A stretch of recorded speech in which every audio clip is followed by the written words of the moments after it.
This podcast is brought to you by Most Valuable Podcasts, leading the league in podcasting entertainment. Hello, college football fans, and welcome to the Primetime Podcast. My name is Ricky Widmer, and as always, I'm joined by the one, the only, Brandon Swanson. Hey. And remember, before we get into the podcast, gotta say, if you're listening to us on SoundCloud as of October 1st, no longer gonna be there. So go to blogtalkradio.com/primetime podcast. Hit the subscribe button, or you can go to blogtalkradio.com/most valuable podcast for all of our podcasts. And we got a jam-packed show for you today. Is Brandon, it's basically picks week. We make our picks for the Heisman. We're going to make our picks for the college football playoff. We're even going to make our picks for the national trophy. Shout out to Phyllis. Phyllis from Mulga would say. So, however, we haven't had her on our show, but he's been dodging the emails and the calls, man. We're hoping for one day. Been dodging them. I mean, it'd help if we were Paul Feinbaum, right? But we got a jam-packed show, like I said. We're going to start off talking some Heismans going to college football playoff, then the national championship picks to end the show. But with the Heisman, there's a couple candidates, the main candidates and suspects that we had last year, except for the guy who won it. He's now in the NFL, but I think we got to start with the front runner, right? The number one front runner, Brandon, the guy who many say should have won it last year in Christian McCaffrey, right? He's the front runner, right? Yeah. No, not at all. Not at all. He isn't. But he's in there. He's in my top five. He's in my top five. I don't know if he's in your top five, but I think he did. Again, it goes down to did he deserve credit last year? Absolutely. He had a really good season, but you can't take away what Derrick Henry did. I mean, the guy was a monster, and people could say, well, but Christian McCaffrey set a record. He caught passes. He set a I don't record. give a crap if he caught passes. Was he better for his team? No, because his team didn't win it all. Now, the one thing I will say this year that could be instrumental in the Heisman voting is if Stanford is really successful and they're making college football playoff type of a run, and the voters see, hey, you know what? Maybe without him, the team isn't where they are right now. Maybe that could help him. I mean, last year they had Kevin Hogan coming in for his senior season. This year they don't. They've got two totally green quarterbacks that I think the quarterback, the most veteran quarterback of the two, is 5 of 9 in his career. He's only completed 5 passes and has only attempted 9 of them. So if it's one of those things where, okay, Stanford's in a playoff run, it's all because of him, then maybe he can squeak himself into the top 2 spots. Absolutely. I mean, I think that's what it should come down to at the end of the day for a Heisman winner. Mm-hmm. Their team did really well because of them. Because their team, you don't want it to look like this guy won the Heisman because he was on the best team but didn't really do all that much. You want a guy, hey, sometimes it works out. He was on the best team, and he was a huge reason. He was the reason. Now, for you, does that matter? Do they need to be on the best team to win the Heisman? In retrospect, yeah, they have to. Not necessarily for me, but yeah, you pretty much have to be on a good team. I'm not saying you have to be on the best team, but people probably aren't going to look at you as much if you're not on a good team. You know what I mean? I mean, doesn't that only make sense? I mean, would you agree with that? Well, and I would. And the reason why is you look at the last 3 Heisman Trophy winners. Last year was Derrick Henry. His team won it all. Marcus Mariota. His team didn't win it all, but they were in the championship game, and the only reason they lost was they ran into, that year was the Ohio State Cinderella story, because nobody saw them making the playoff. Nobody saw them winning the first ever college football playoff. And then in 2013, you had famous Jameis, who, guess what? He was the best player on the best team who won the national championship. The last guy who was a Heisman winner and didn't play in a national championship, 2012, Johnny Manziel.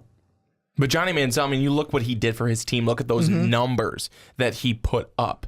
I mean, it was incredible, stupid numbers. And that's obviously why he won it. But I think most of the time your team either has to be a playoff team or has to be darn close to being a playoff team for that player to be noticed. And is that right? I don't think so. But I think that really, if you look at it, that's how it kind of goes. And Ricky gave you a small sample of that. But that's what we see, and that's what we're seeing. I think that's what we're seeing more often. That's what we're going to continue to see as we continue forward with college football. That's just what people like, because those are the teams that people watch. Those are the teams that people see on Saturday. You know, those are the players that they get to watch, that they fall in love with, that they go, wow, they are good. And is that right again? No, I don't think so, because there are a lot of players who are very good on some teams that aren't as good, but they also don't get watched as much either. So I think that kind of skews people's judgment when it comes down to that. Well, and I'm looking back even further. I mean, Manziel, I'm going to go back all the way to 2004. That's since 2004. The only two players to win the Heisman, well, three players to win the Heisman and not win the national championship, Marcus Mariota, but I'm giving him a pass because, like I said, he was in that game. The only two not to even be in that game, 2011, RG3, 2012, Johnny Manziel. I mean, 2010, Cam Newton won the thing. Mark Ingram, 2009, won the thing. Sam Bradford, 2008, just lost to the guy who won the Heisman the year before in Timmy Tebow. Then you have Timmy in 2007, Troy Smith 06, and then Bush and Leinart 05 and 04. Yeah, I mean, the numbers really speak for themselves. In the sense, that 05 one was vacated. It's not numbers necessarily, but those. It's not a stat, but that evidence. I mean, it speaks volumes. Yeah, it speaks volumes to kind of how people are chosen. And a lot of times they do get it right. Sometimes maybe not, but a lot of times they do. I think this past year, certainly, I've said it so many times throughout the year, and I think they got it absolutely right. I don't think that I would go back and say Christian McCaffrey should have been the guy over Derrick Henry. And absolutely not. And I'm going to correct myself. That 2007, you got to add Timmy in there because that was the year it was LSU, Ohio State, and Timmy Tebow did not play for, I know he's Tim Tebow, I just call him Timmy Tebow, guys. He was not in the national title game either, so okay, there's 4 since 2004. But I think for me, the front runner coming into this year, and I'll spoiler alert it, the guy I got winning it all, DeShaun Watson. I mean, last year he was one of 2 quarterbacks, only 2 quarterbacks, him and somebody else, were the only players to pass for over 4,000 yards and run for over 1,000 yards. Dual threat quarterbacks in this league. If you can hurt another team on the ground or and through the air, you're a front runner for the Heisman, especially if your team is undefeated. And there was a good like the only reason his team didn't go undefeated the whole way through, they ran into an Alabama team that was just determined last year. And like you said, had the best player in college football. That's why they won it. I think so. And I also think that DeShaun Watson coming into the season is already in the Heisman list. He's definitely on the Heisman watch. That's for sure. You know what? One thing though that I think hurts him is I think the hype. I think the hype hurts him because he could come out, he could be doing really well. All of a sudden he has a flop game and people are going to go, you know, there's people out there that are going to go, well, he's not the Heisman because he came down to earth for one game. And I think that's one thing that could hurt him. And then they'll turn their attention elsewhere. But I think if he repeats his numbers or comes really close to repeating his numbers, he has a great chance to be the Heisman winner this season. If Clemson, let's just say Clemson goes, I'm not talking about blowing out every opponent. I'm just saying they win every regular season game. They win them all. They're in the college football playoff undefeated. I know the Heisman happens before they win that national championship or play that national championship. If he wins all his games, goes into the college football playoff, is he the Heisman in your mind? Not necessarily. Was he the most important player on the team to win all those games? This year is, and that's the big thing, is he going to be? Because, yeah, they lose two guys like Dodd and Lawson on the defensive side, but they gain somebody offensively, somebody who, and how are you going to take it for DeShaun in voting? Is it going to be, and Mike Williams is who I'm talking about, his number one wide receiver comes back. Is that going to be something where it's like, well, no, it kind of hurt you because you know what, without him, you're nothing? Or is it a, holy crap, now that he has this guy, he's just on a whole nother level, a Heisman level? And that's the thing is, you know, how much is that going to add to what he was already doing last year? And many people would say, well, that's going to add a ton. I mean, they're in for a great season, and I think they are in for a great season. But I think one of the things is that, you know, does that they have a good run game as well? Mm-hmm. Does that take anything away from him? Do they use the ground game more without him doing it? You know, that's something too. But I really think that they are going to be very good. I think that he probably most likely will be the number one player on that team. But you then have to also look at, what do his numbers end up being? Is he better than last year? Is he right at what he did last year? Is he less than last year? It's going to be hard. It's going to be hard. I don't care what you think yet. I will in 1 minute. But it's going to be hard to repeat what he did last year. Well, because those numbers were so good. And not to say that he won't be so good again this season, but even for a great player, I mean, it is hard to repeat like that each and every season. Why? Because there's injuries. Because there's other things that get in the way. You know, you just sometimes have a down game. There's good defenses you run into. You sometimes you just run into a really, really tough defense that you are unable to crack on that day. There are so many factors in every sport, especially college football. I now want to hear what you have to say, Ricky, and I think it's been just about a minute. Well, he needs to reciprocate those numbers. He needs to, and the way I see it is he's got to throw for over 4,000 yards again, and he's got to run for over 1,000 yards, because that's you know what? He is the most dominant player. You look at the quarterbacks that I mentioned of past Heisman winners. Marcus Mariota did it both. Johnny Manziel did it both. RG3 did it both.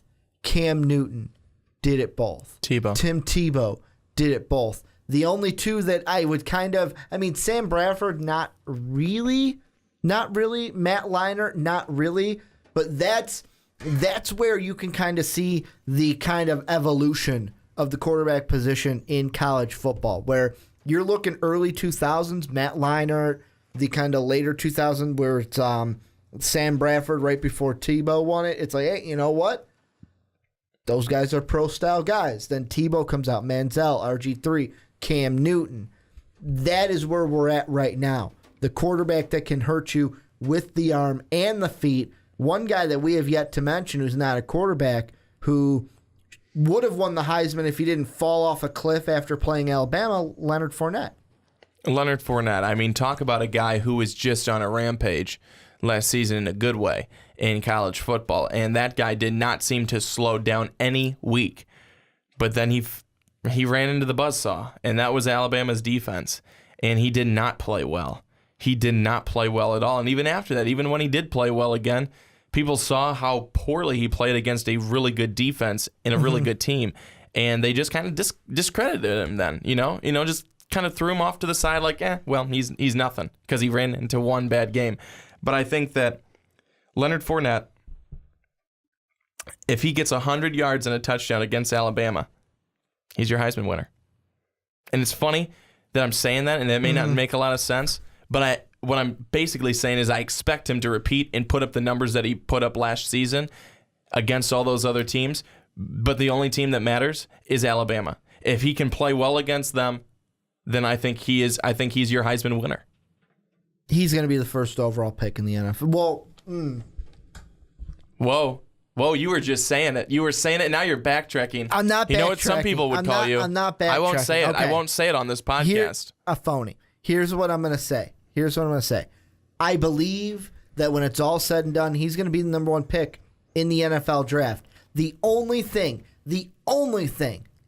that makes him not the number one pick is if the 49ers get the number one pick, because then they would go with the DeShaun Watson, or like that team that's like, fuck it, we need a quarterback. So they can have a third quarterback go up against Kaepernick and But when it's all Gabbert. said and done, I think that Leonard Fournette is going to be the guy who, like, when at the end of the season we're talking about Leonard Fournette being the best talent in this league, he's the number one overall pick. Or the other side of that debate, but this team needs a quarterback. They got to go with DeShaun Watson.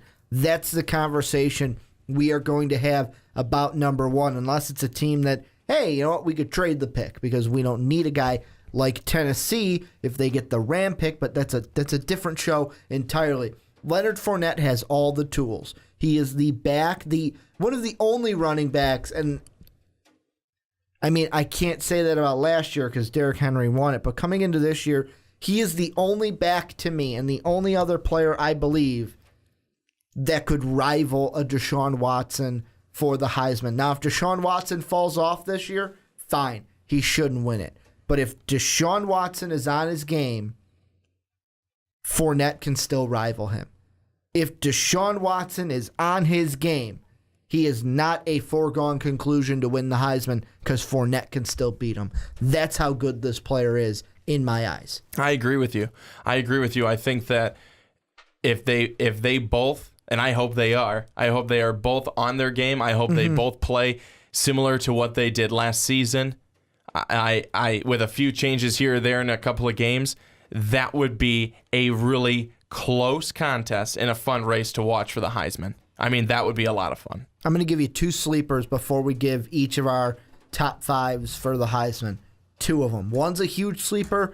One, not so much, but he's not going to win it. Number one, I'll give you the big sleeper, Greg Ward Jr., quarterback from Houston. I think Houston's going to do good things this year. He's going to be the guy to make that offense go. He's going to be the one with the foot on the pedal. Second one, who's not the biggest of sleepers, but will be because he's entering his second year, Josh Rosen. This is going to be the year where Rosen goes, hey guys, I'm here. I'm on the list. And then next year, we're talking Rosen Heisman winner. You know, one of the guys that I think that you could look at too is Royce Freeman from Oregon. Mm-hmm. Now, that's a guy who people have talked about that this guy's going to be really good. Would you take him above Dalvin Cook, though? No, I certainly wouldn't take him above Dalvin Cook, but you're talking about sleepers. Yeah. I was just asking the question. You're talking about sleepers, and this guy could be a guy who's maybe not necessarily the sleeper end of things, especially for the fans that watch him, but does he get enough primetime moments for people to see primetime plays, and does he make enough of them? Especially if Oregon's not that good this year. Exactly. You know, there's a lot of things. Again, there's a lot of things that go into how can you be a Heisman winner. Well, first of all, you got to be on a team that is probably going to play in primetime. Mm-hmm. Sorry, but you have to be, really. You got to be on a team that is going somewhere, and then you got to make big plays, and you got to be good. I mean, those are three key factors. There may be more, and some people may not even agree with all those factors, but that's what I believe. And that's like the one player, if this team in the Pac-12 is good, we're just going to hear his name in the Heisman discussion just because of the team he plays for in Adoree Jackson. Because whenever USC is at the top of the field, one of their players is always in the Heisman discussion. They're always there. I mean, when we all thought that Matt Barkley was going to be the next Carson Palmer, Matt Leinart kind of lineage in that quarterback tree, everyone before that season was like, Matt Barkley, he's going to be a Heisman finalist. He's going to make the Trojans great again. A little Donald Trumpism there. But then you had Matt Leinart. USC was pretty damn good. Heisman winner. Reggie Bush, they were pretty good. Heisman winner. Carson Palmer, they were pretty good. Heisman winner. If USC is good, they're going to get in primetime, like you said. And Adoree Jackson, we're going to hear his name quite a bit. But to end this segment, let's go ahead, give our top fives. If you're on Blog Talk Radio, then you won't be able to see the top fives. You'll just have to hear them. However, if you're on YouTube, I'm going to try to make a graphic for this. So if you see it, cool. If you don't, then I couldn't get it done. But Brandon, what's your top five? So top five's going 5-1. So the first one, Baker Mayfield, quarterback from Oklahoma. He had a good season last season with Oklahoma. He helped take them to the college football playoff. That's very impressive for him. He has it under his belt. He's a guy who I think could really kind of repeat as being a very good leader and very good for Oklahoma. At number 4, I've got Christian McCaffrey. If his numbers in 2016 mirror anything what he did in 2015, he has to be inserted into the conversation this year. He was a little bit last year, a little too late, but I think that he was good last year. You can't take it away from him. Was he good enough to win it? No. But I think that he was very good, and he may get some sympathy votes as well. Dalvin Cook at number 3. This guy's a stud. I mean, he has big games, makes big plays in those big games.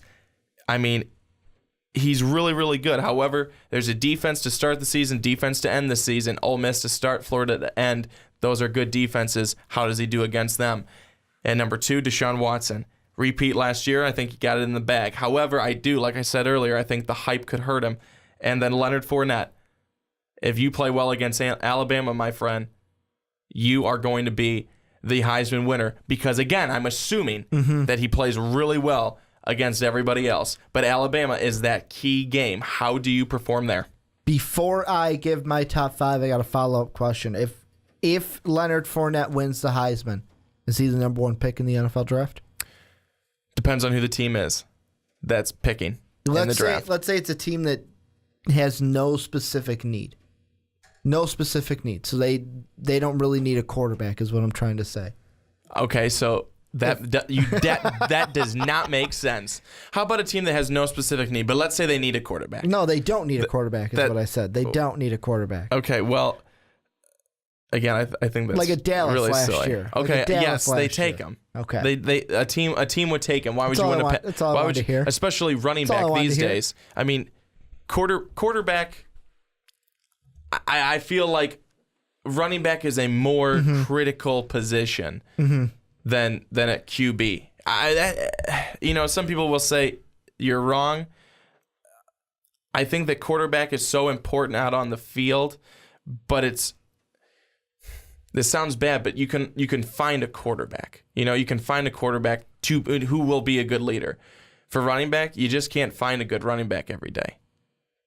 That's what I think. And guys like Leonard Fournette only come around every so years. Absolutely. Look at Adrian Peterson. But my top 5 to kind of wrap it off is number 5. I'm going to go with the shocking sleeper of Greg Ward Jr. You guys will get a little bit of dosage of why I think or how good I think Houston's actually going to be this year in a little bit. Then number 4, Josh Rosen. Like I said, I think this is the year where he puts his name on the map, gets into the Heisman finalist kind of situation, and then we're talking about him being the Heisman for 2017. At number 3, I'm going to cave and go at Christian McCaffrey. I think that Stanford, are they going to be great? Probably not, but if they're good, they're all going to be because of him, because we know the quarterbacks probably are going to be going through some mistakes early on through the season, so he's going to be the biggest bright spot there. Then at number 2, I'm going to go at Leonard Fournette. I don't think that he wins the Heisman because call it drinking the orange Kool-Aid or the tiger Kool-Aid, the purple Kool-Aid, whatever color you want to put onto it from Clemson. But I think Deshaun Watson's your Heisman winner this year. I think that he fits the mold of what we saw with when Cam won it, when Tebow won it, when Manziel and RG3, I know they didn't make it to the national championship, when famous Jameis won it, when Mariota won it. This guy is going to be special for Clemson. He's getting his number 1 target back, and that's just going to help him down the road, and that's going to help him win the Heisman this season.